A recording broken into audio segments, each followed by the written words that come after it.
말씀 같이 보겠습니다. 사도행전 13장 44절부터 52절의 말씀을 같이 교독합니다. 그 다음 안식일에는 온 시민이 거의 다 하나님의 말씀을 듣고자 하여 모이니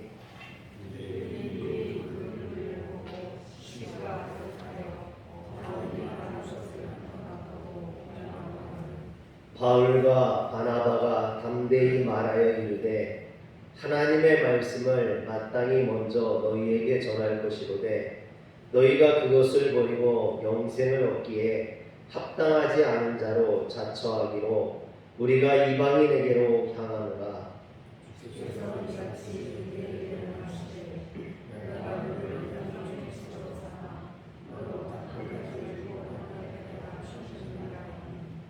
이방인들이 듣고 기뻐하여 하나님의 말씀을 찬송하며 영생을 주시기로 작정된 자는 다 믿더라. 이에 유대인들이 경건한 귀부인들과 그 신의 유력자들을 선동하여 바울과 바나바를 박해하게 하여 그 지역에서 쫓아내니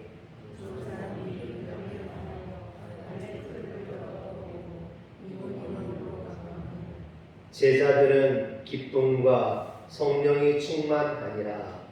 아멘. 할렐루야. 자녀를 둔 엄마가 자녀가 이제 초등학교에 입학하는데 다른 아이들보다 키가 작아서 고민이었대요. 키가 작으니까 혹시 학교 가서 놀림은 당하지 않을까. 그래서 키 커 보일 방법을 연구하다가 아이를 데리고 가가지고 파마를 해줘요. 파마를 해서 이 윗머리가 이렇게 뽀글뽀글해가지고 많이 올라오게 그렇게 파마를 하고 학교에 보냈다고 합니다. 그런데 학교에 가서 이제 하는데 이 아이가 그래도 작은 거예요. 그래서 1번이 됐어요. 집에 와서 어떻게 됐니 물어보니까 아이가 엄마 나 줄 서는데 키가 제일 작아서 맨 앞에서 1번 썼어.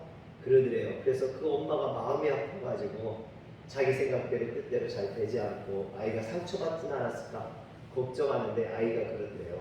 그래도 나 좋았어. 선생님이 내 이름을 제일 먼저 불러줬어. 여러분, 이 세상을 산다는 것이 우리의 뜻대로 우리의 마음대로 잘 안 될 때가 많죠. 그러나 그 뜻 가운데서도 하나님은 역사하실 줄 믿으시길 바랍니다. 그래서 우리가 혹 실수한다 할지라도 우리의 마음대로 뜻대로 다 안 된다 할지라도 하나님께서 그 모든 것들을 선하게 이끌어 가시고 그곳에서 역사하시면 반드시 좋은 결과를 얻게 될 줄 믿으시길 바랍니다. 요한복음 1장 1절부터 5절을 한번 볼게요. 요한복음 1장 신약성경입니다.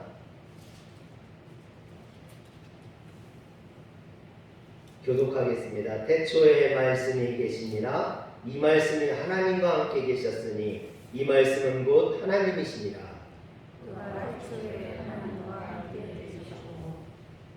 만물이 그로 말미암아 지은 바 되었으니 지은 것이 하나도 그가 없이는 된 것이 없느니라.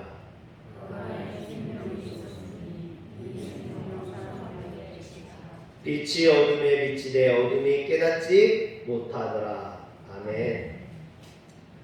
요한복음 1장에 보면 말씀이 육신이 되어 오신 분이 예수님이라는 것을 또 이 말씀은 곧 하나님이시고 하나님과 예수님이 같은 분이라는 걸 우리에게 보여주고 있습니다. 그런데 여기에서 말씀, 이 중요한 말씀이 헬라어로 로고스로 되어 있어요. 그런데 이 로고스를 우리 성경에서 말씀이라고 번역을 해놓은 겁니다. 그런데 우리나라에 처음 들어온 성경, 그 성경 이름이 예수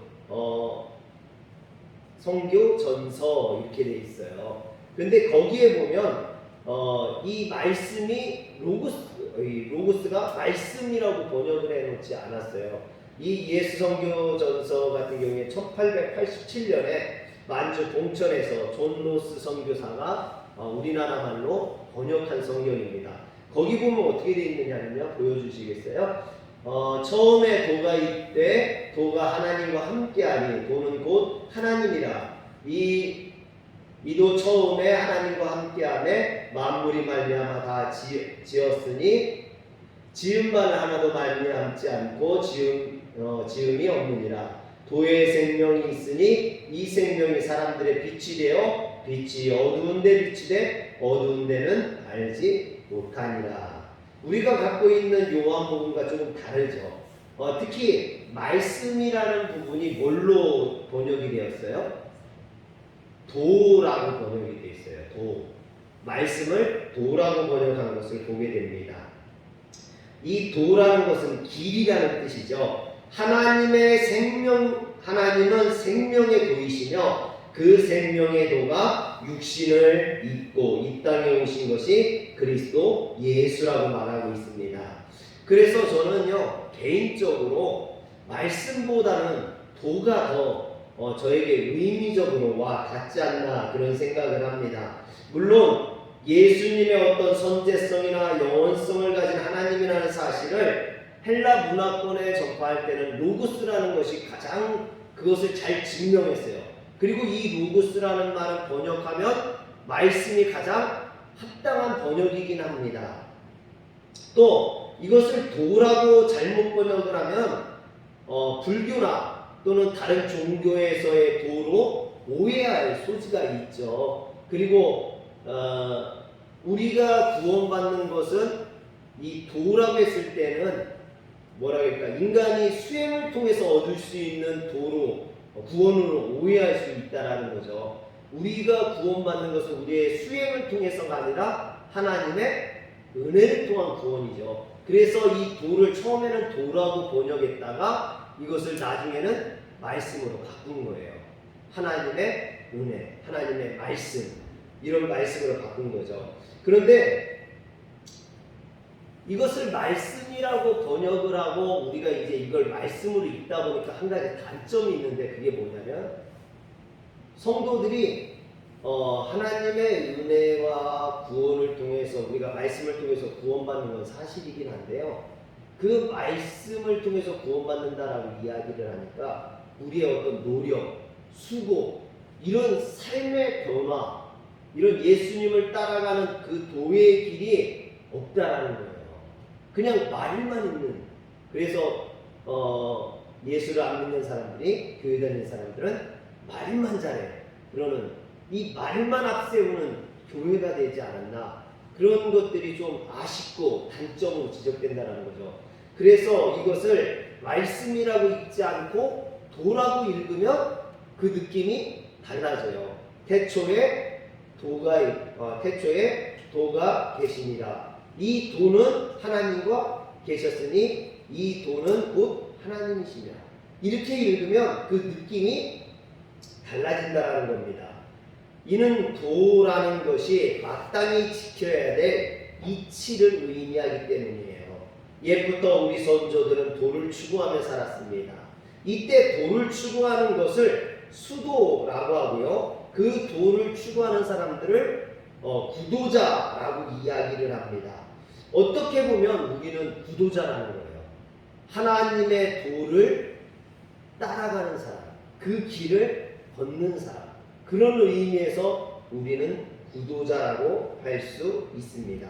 그런데 하나님이 도요, 그 도가 육신을 입고 이 땅에 오신 분이 예수 그리스도라면 그리스도인들은 당연히 구도자가 되어서 그 주님의 삶을 닮아갈 수 있어야만 합니다. 그러므로 그리스도인들은 어느 길이 바른 길인지 이쪽 저쪽 기웃거릴 것이 아니라 태초부터 계신 그 하나님의 도, 예수 그리스도께서 십자가의 죽으심과 부활로 우리에게 보여주신 그 진리의 생명의 도를 따르는 자가 되어야 될 줄 믿으시기를 바랍니다. 버가에서 풍토병에 걸린 사도 바울이 목숨을 걸고 험산줄령 타우루스 산맥을 넘어서 비시디아 안디옥에 왔습니다. 그리고 그곳에서 유대인 회당을 찾아서 병든 몸을 이끌고 말씀을 전했을 때 많은 사람들이 은혜를 받고 모여들었어요. 그래서 은혜 받는 설교는 좀 아픈 사람이 해야 은혜 받지 않나 그런 생각도 들어요. 전에도 제가 한번 말한 적이 있는데요. 제가 정말 아파가지고 겨우 어렵게 설교를 하고 나왔는데 성도님들이 그날따라 목사님 은혜 많이 받았어요 그러더라고요. 그래서 아픈 사람이 설교를 하면 더 큰 은혜가 되나. 어쨌든 이 바울이 병든 몸을 이끌고 말씀을 전했을 때 많은 성도들이 은혜 받았어요. 많은 사람들이 모였어요. 그런데 그것을 시기했던 유대 종교 지도자들이 바울을 핍박하고 바울의 말을 반대하고 그것을 비방하면서 바울을 유대인 회당에서 쫓아냈습니다.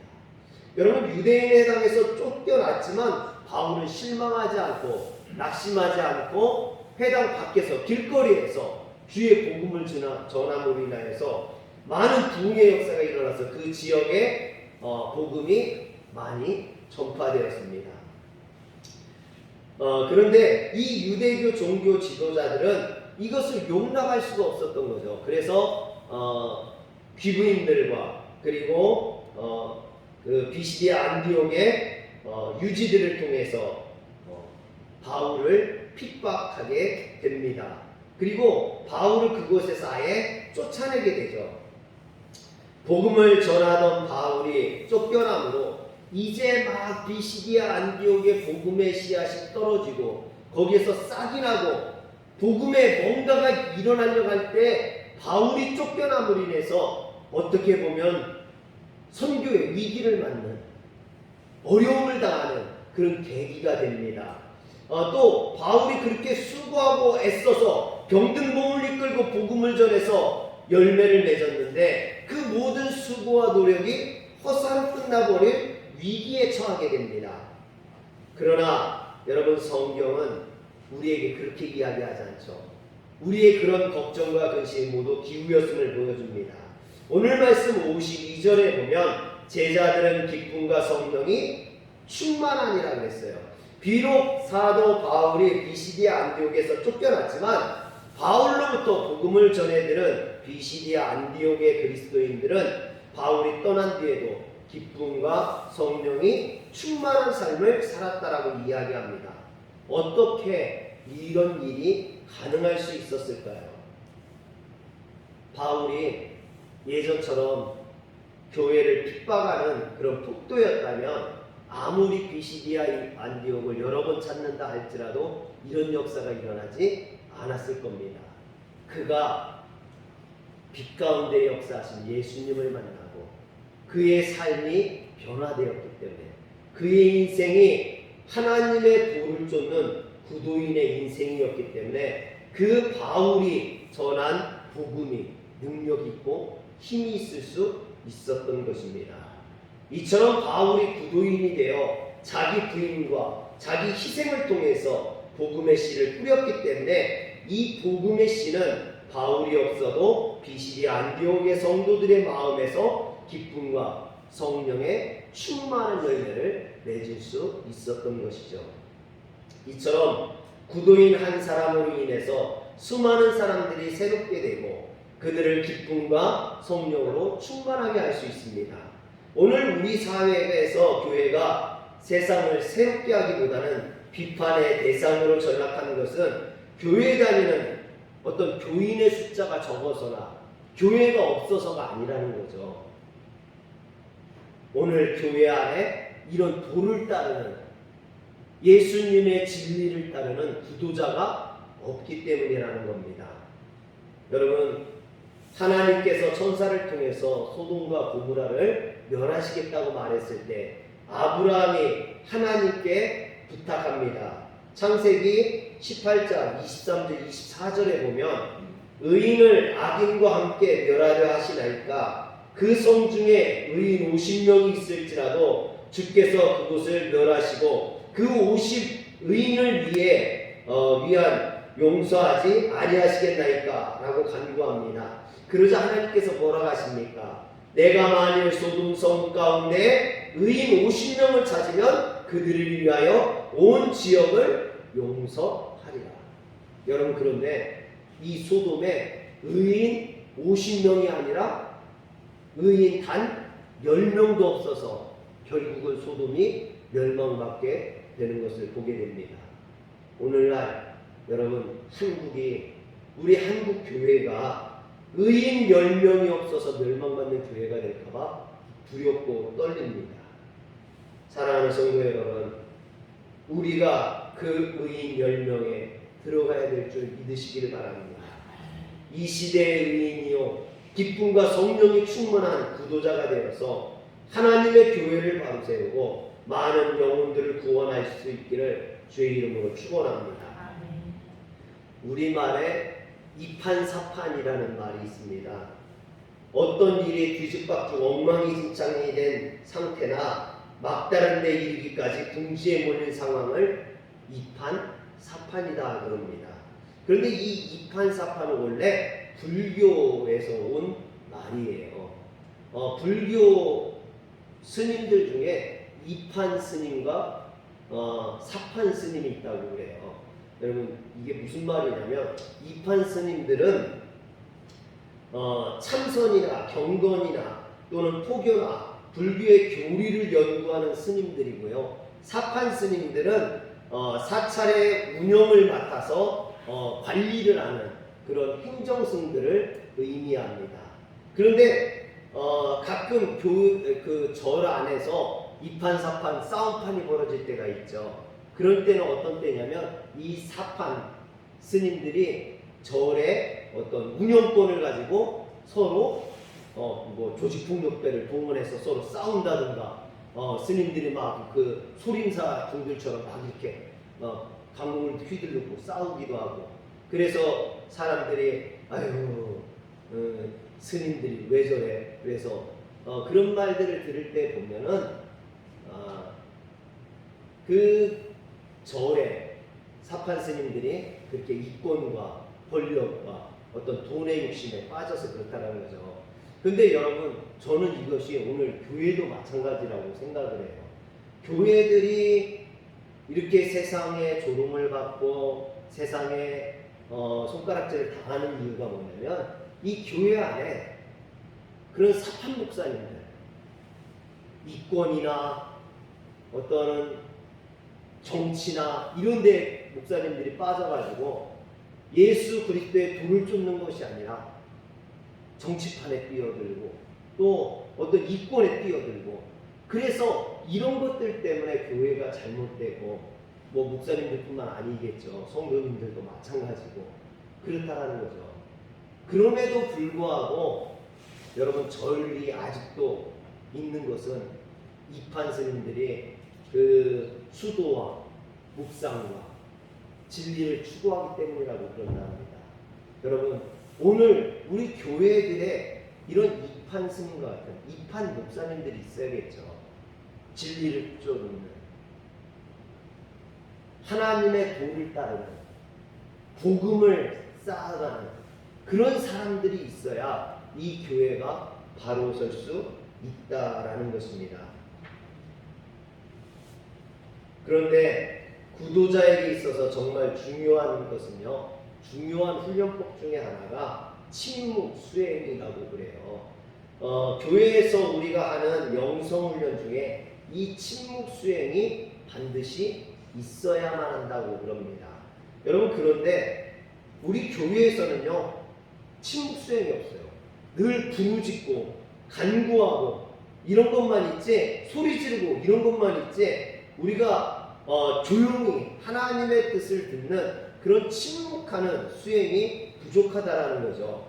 그런데 여러분, 사실은 우리가 이제 하나님의 이름을 부르짖고 간구하고, 이건 굉장히 중요한 겁니다. 왜냐하면 하나님의 이름을 부름으로 인해서 우리와 하나님과의 관계가 형성이 돼요. 그래서 하나님을 부르는 데서부터 우리의 신앙이 출발을 해요. 그래서 부르짖는 건 굉장히 중요한 겁니다.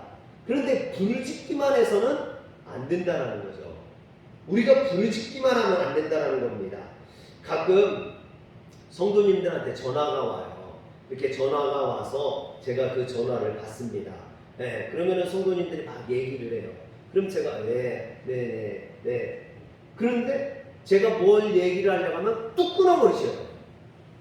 자기 할 얘기를 다 하고 그냥 끊어. 그러면 저도 뭔가 할 얘기가 있을 거 아니에요. 권사님 그거 그렇게 하시면 안 돼요 라든지, 아니면 권사님 제가 기도해 드릴게요, 기도합시다. 그런데 응답이 없어. 띠 벌써 끊었어요. 기다리지 못해. 근데 우리의 신앙이 그렇다는 거예요. 우리가 하나님 앞에 부르짖고 간구하는 거 굉장히 중요해요. 그런데 부르짖고 간구하기만 하면 안 된다는 거죠. 응답을 기다릴 수 있어야 되는 거예요. 그래서 우리가 새벽에도요, 1시간 동안 하나님 앞에 계속해서 부르짖고 그냥 가버리면 안 돼요. 여러분, 1시간을 부르짖었으면 하나님 앞에 적어도 30분을 기다릴 수 있어야지. 그때는 뭐 하는 거예요? 하나님 말씀하옵소서, 내가 듣겠나이다. 내가 간구하고 기도한 것에 대한 하나님이 응답하실 수 있는 시간을 기다릴 수 있어야 되는 거예요. 근데 우리는 어떡합니까? 내 할 얘기만 다 하고 그냥 가버린다라는 거예요. 여러분, 그러는 게 아니에요. 새벽에도 우리가 기도하고 낮에도 기도하고 그 다음에는요, 조용히 침묵 속에서 하나님의 음성을 듣는 시간을 가질 수 있어야만 합니다. 이런 우리의 영성 훈련, 이런 훈련을 통해서 우리는 주의 도를 따라가는 거예요. 주의 법을 배우는 거예요. 하나님의 말씀을 따라가게 되는 거죠.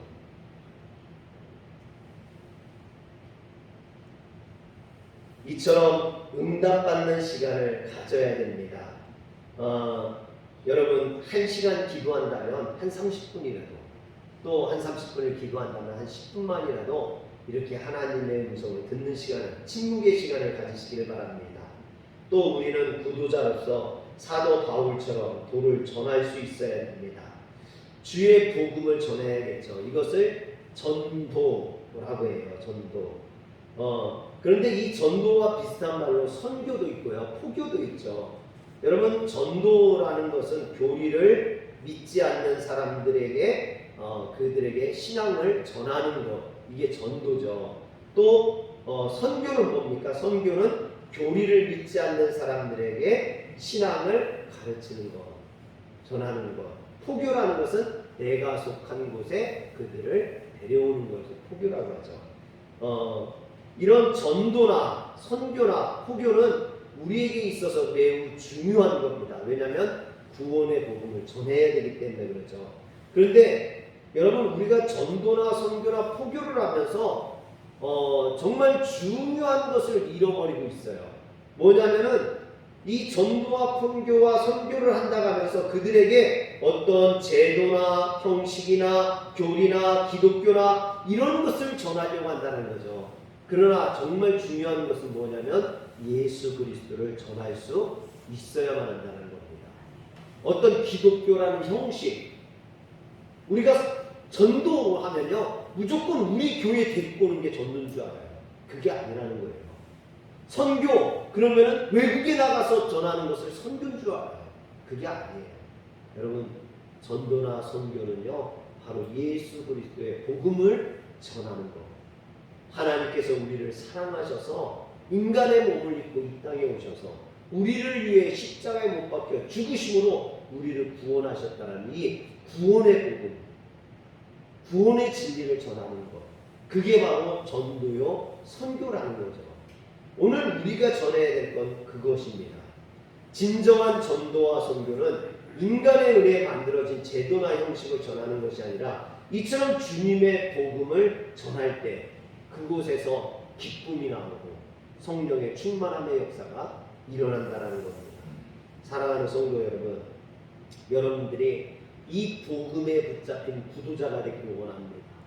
예수 그리스도의 길을 걷는 그 예수님의 도를 따라가는 그런 구도자가 되어서 여러분들이 속한 곳에 오늘 사도 바울이 복음을 전함으로 비시디 안디옥의 성도들이 기쁨과 성령이 충만해졌던 것처럼 여러분들을 통하여서 여러분들의 가정이, 또 우리 교회가, 여러분들이 속한 사회가 기쁨이 충만하고 성령으로 충만한 사회가 되시길 주의 이름으로 축원합니다. 기도하겠습니다. 전능하신 하나님,